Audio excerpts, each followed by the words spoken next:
Napanatili nito ang kanyang lakas at ngayon nga po may maximum sustained winds na 65 kilometers per hour near the center o malapit sa gitna ng bagyo, samantalang ang kanyang gustiness ay umaabot pa rin po sa 80 kilometers per hour. At sa ngayon, base sa ating latest data, huling nakita ang kanyang sentro sa layong 430 kilometers silangan ng Maasin City, Southern Leyte.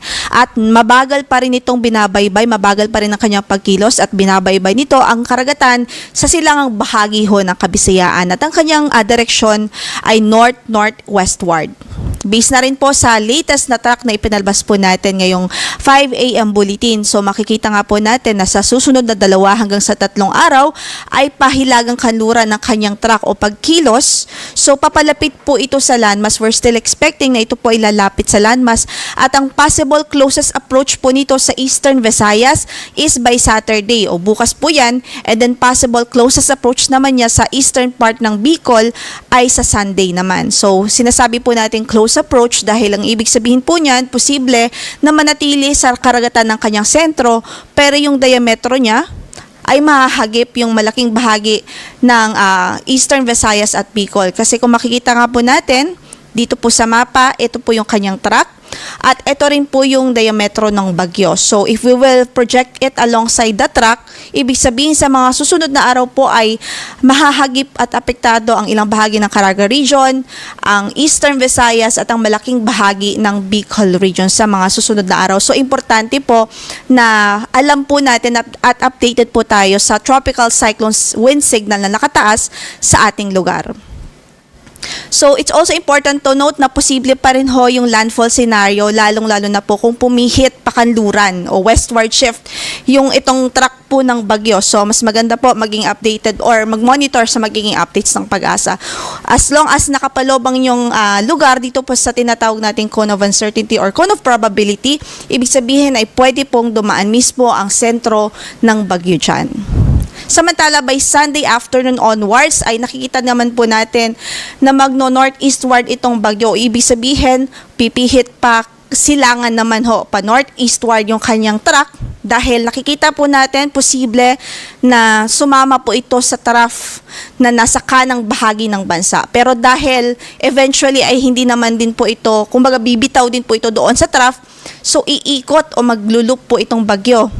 So far sa ngayon, yan po yung nakikita nating projection. Pero dahil malayo pa po ito, it's still beyond the 5-day forecast period. Ang ibig po sabihin yan ay may mga kinoconsider pa tayong uncertainties.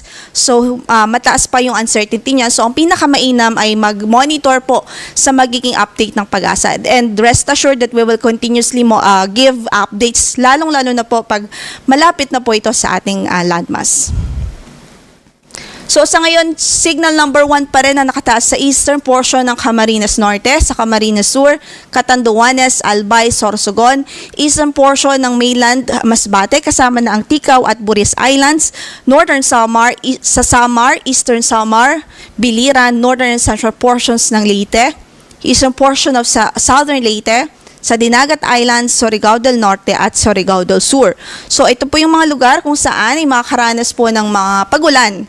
Lalong-lalo na po sa araw na ito, mag-start po talaga yung mga malakas din na pagulan sa silangang bahagi ng Kabisayaan, Caraga Region, maging sa ilang bahagi pa po ng Kabikulan. So kasama dyan or kasama doon sa impact ay ang mga pagbugso po ng hangin na pwede pong umabot hanggang sa 61 kilometers per hour na lakas ng hangin. So mag-ingat po dahil delikado at paminsala po yung ganong klaseng hangin o lakas ng hangin. Samantala, ito naman yung mga lugar kung saan ay wala po tayong signal dito pero posible din makaranas ng strong to gale force winds dahil naman sa epekto ng amihan. Dahil aside from Tropical Storm Ada, meron din tayong umiiral na amihan sa northern at central Luzon. So sa hilagang bahagi ng ating bansa ay may amihan at nakakaranas pa rin ho ng mga pamisa-misang pagbugso ng hangin. Ang Batanes, Babuyan Islands, Ilocos Norte, Eastern Isabela, sa Aurora, Calabarzon, Occidental Mindoro, Oriental Mindoro, Romblon, Marinduque, Cuyo Island, Bicol Region, Visayas, Caraga Region at Davao Oriental. Bukas naman ay pwede pa rin itong maranasan sa Batanes, Babuyan Islands, Ilocos Norte, Northern at Eastern Mainland Cagayan, Eastern Isabela, Aurora, Calabarzon, Occidental Mindoro, Oriental Mindoro, Romblon, Marinduque, Cuyo Island, Bicol Region, sa Visayas at sa Caraga Region. Samantalang sa Saturday or by Saturday sa Batanes, Babuyan Islands, Northern and Eastern Mainland Cagayan, sa Eastern Isabela, Ilocos Norte, Abra, Aurora, Calabarzon, Oriental Mindoro, Romblon, Marinduque, Bicol Region, Visayas at maging sa Caraga Region. As of 5 a.m. today, in effect pa rin ang ating weather advisory sa malaking bahagi ng ating bansa. So, possible ang 50 to 100 millimeters of rainfall po dito sa northern, dito sa Catanduanes, Sorsogon, Samar, Biliran, Leyte, Southern Leyte, Dinagat Island, Surigao del Norte, maging sa Agusan del Sur. Habang possible din ng 100 to 200 millimeters of rainfall dito sa northern at eastern Samar. So, especially dito sa northern and eastern Samar, ay malalakas na mga pag-ulan na talaga ang ating ina-expect sa araw na ito, dulot ni Tropical Storm Ada. And then, of course, sa Catanduanes din, sa Sorsogon, may 50 to 100 millimeters of rain na tayo for today sa Samar, Biliran, Leyte, and sa natitirang bahagi pa ng Eastern Visayas, maging dito sa Agusan del Norte at Surigao del Sur. So, mga localized flooding ay ina-expect po natin dahil lalong-lalo na po yung mga nasa low-lying areas o mabababang lugar at sa mga lugar kung saan ay malalapit po sa ilog. Kung kaya't iba yung pag-iingat at maging alerto po tayo sa mga posibilidad ho ng pagbaha. By tomorrow ay 100 to 200 millimeters of rainfall din sa Catanduanes, Albay, Sorsogon, sa Northern Samar. Habang 50 to 100 millimeters of rainfall naman sa Camarines Norte, Camarines Sur, Masbate, Samar, Eastern Samar, Biliran at maging dito po sa Leyte.